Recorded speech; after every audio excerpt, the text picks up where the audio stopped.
जनपद बहराइच से इस वक्त की बड़ी खबर आ रही है। सीमा क्षेत्र की महिलाओं के सशक्तिकरण हेतु 59 वाहिनी सशस्त्र सीमा बल नानपारा द्वारा सिलाई मशीनों का वितरण। 59 वाहिनी सशस्त्र सीमा बल नानपारा द्वारा नागरिक कल्याण कार्यक्रम सीएपी के अंतर्गत एक विशेष कार्यक्रम ग्राम करमोहना कार्यक्रम स्थल में आयोजित किया गया, जिसमें भारत नेपाल सीमा क्षेत्र के ग्राम विश्राम गांव और करमोहना के ग्राम प्रधानों को तीन तीन कुल 6 सिलाई मशीनें वितरित की गई। कार्यक्रम की अध्यक्षता श्री कैलाश चंद्र रामोला, कमांडेंट 59 वाहिनी एसएसबी द्वारा की गई। इस अवसर पर जिला कौशल विकास मिशन बहराइच के अधिकारी गढ़ तथा स्थानीय ग्राम प्रधान गढ़ विशेष रूप से उपस्थित रहे। कमांडेंट महोदय ने बताया कि इस पहल का उद्देश्य सीमा क्षेत्र की महिलाओं को सिलाई कढ़ाई का कौशल प्रदान कर उन्हें स्वरोजगार के अवसर उपलब्ध कराना है, जिससे उनके परिवारों की घरेलू आय में वृद्धि हो सके और आर्थिक आत्मनिर्भरता को बढ़ावा मिल सके।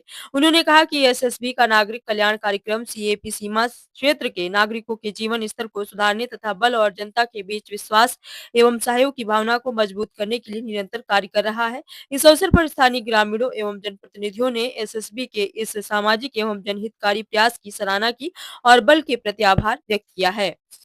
धन्यवाद करना चाहूँगा कि आपने जो है इतने शॉर्ट नोटिस पे यहाँ पे आ गए। सभी महिलाएं, सभी सभ्रांत पुरुष जो भी स्थानीय गांव से यहाँ पे एकत्रित हुए हैं, उनका बहुत बहुत आभार है। हम आभार प्रकट करते हैं। और जैसा आप जानते हैं कि एसएसपी हमेशा जो है स्थानीय नागरिकों के कल्याण के लिए कंधे से कंधा मिलाकर चलती रही है, और इसी क्रम में ये हमारा एक प्रयास है कि हमने कुछ गांवों को चिन्हित किया है जो हमारे अधिकार क्षेत्र में लगभग 23 गांव आते हैं, और उनमें से ये भी एक जीवंत ग्राम जो हमने एक लिस्ट बनाई है जिसको वाइब्रेंट विलेज बोलते हैं हम अंग्रेजी में, उनमें से एक गांव ये भी है।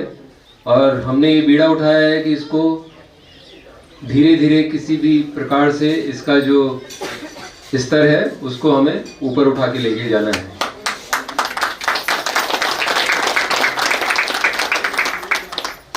तो हम इस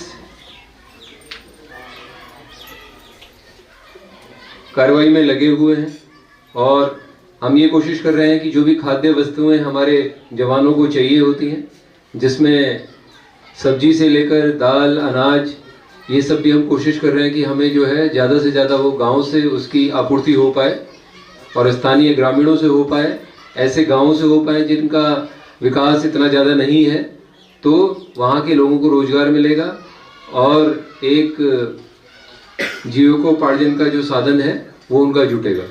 तो इसके लिए हम कोशिश कर रहे हैं। आपके पास भी अगर ऐसे कोई व्यक्ति हैं, कोई नागरिक हैं जो ऐसा काम कर सकते हैं, गांव में से हमको अनाज उपलब्ध करवा सकते हैं, तो उनका स्वागत है। और हम इस दिशा में पूरे जोर शोर से प्रयासरत हैं।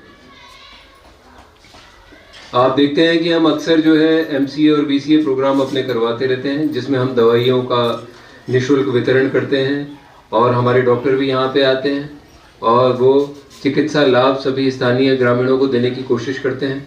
इसी प्रकार से जो पशुओं की चिकित्सा है उसके लिए हमारे पास अलग से डॉक्टर होते हैं, उनको हम कोशिश करते हैं उनको आपके पास लाने की, ताकि आपके जो पशु बीमार पड़ते रहते हैं उनको दवाइयाँ मिल सके, उनको इलाज मिल सके, निःशुल्क लाभ मिल सके। तो इसके लिए हम प्रतिबद्ध हैं। पूर्व में भी आपको ध्यान होगा हमने कंप्यूटर प्रशिक्षण कार्यक्रम, ब्यूटिशियन प्रशिक्षण कार्यक्रम आदि करवाए हैं। हमने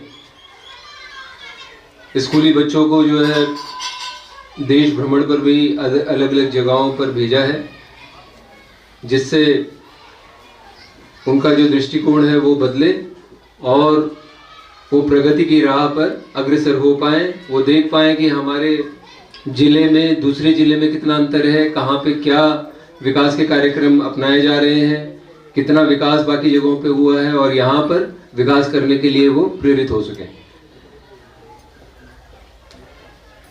बॉर्डर रोड अभी शीघ्र ही जो है हमारे इलाके में बनने वाली है, और उसके लिए भी हम बड़ा प्रयासरत हैं, और अक्सर जो हमारी उस बारे में मीटिंग होती रहती हैं। और हम उस पर विभिन्न पहलुओं पर जो है दबाव डालते रहते हैं कि भाई यहाँ पर हमको पुल चाहिए, यहाँ पे हमको बढ़िया रोड चाहिए, और उस पर हम पूरी तरीके से जो है प्रयासरत हैं। और मुझे आशा है कि बड़ी जल्दी ही हमारे पास एक अच्छी बॉर्डर रोड होगी और उससे सभी ग्रामीणों का, सभी नागरिकों का जो है उत्थान होगा। तो मैं इसी क्रम में आज का जो कार्यक्रम है जिसमें हम सिलाई मशीन वितरित कर रहे हैं, आपके जो बच्चे हैं सिलाई प्रशिक्षण लें यहाँ पर, ये मशीनें यहीं पे रखी जाएंगी। हमारे लोग भी बीच बीच में आते रहेंगे, इसको देखते रहेंगे कि ये कार्यक्रम यहाँ पे कुछ चल पा रहा है, और मैं आशा करता हूँ कि इससे जो है स्थानीय ग्रामीणों को लाभ होगा। आगे भी हम इस प्रकार के कार्यक्रम चलाते रहेंगे, आपकी तरफ से भी हम जो है इसका फीडबैक लेते रहेंगे। आपको कुछ और जो भी समस्याएं आ रही हैं और जो हमारी सीमा में है उस समस्या का निवारण कर पाना, तो उसको हम करने के लिए हमेशा प्रयासरत रहेंगे, पूरा प्रयास करेंगे। इसके अलावा मुझे पूरी आशा है कि सभी बच्चे, हमारे जो भविष्य है, आने वाला जो भविष्य है, वो सारी जो सरकार की नीतियां हैं उनको समझेंगी और उनसे लाभान्वित होने के लिए प्रयासरत रहेंगे। जैसा अभी कौशल विकास कार्यक्रम के जो प्रतिनिधि यहाँ पे आए हैं, उन्होंने बताया कि युवा उद्यमियों के लिए 5 लाख का जो है ऋण दिया जा रहा है। इसी प्रकार से और भी बहुत सारे कार्यक्रम हैं जो भारत सरकार द्वारा लॉन्च किए गए हैं। तो वो जब तक हमको जानकारी नहीं होगी और जब तक हम लोग जो है उसके लिए प्रयासरत नहीं रहेंगे, तब तक वो लाभ हम जो है उठा नहीं पाएंगे, हमारे बच्चे उन नीतियों का लाभ नहीं उठा पाएंगे। तो इसलिए सभी को चाहिए कि वो इन नीतियों से अवगत हो और उनसे लाभान्वित होने की पूरी कोशिश करें। बस मैं आज इतना ही कहूँगा, आगे का कार्यक्रम आप आगे बढ़ाएं।